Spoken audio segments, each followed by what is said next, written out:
Pag kami nababatot, Edu ah!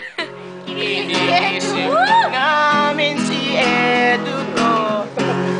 Ang cute-cute niya kasi, kaya namin siya boss.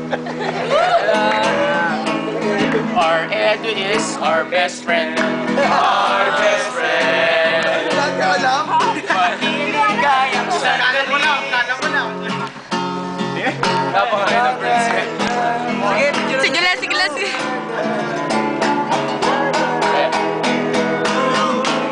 Don't touch my Edu. Don't touch my Edu.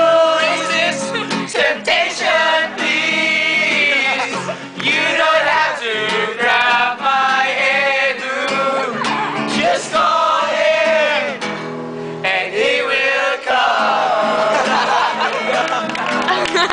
He will come. He will come.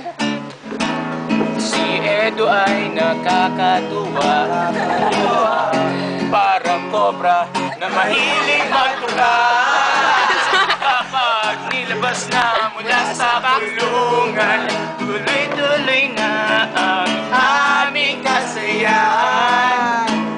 Di naman siya masungit talaga, ayaw lang niya na hindi seryosong iba. Si Edu ay minsan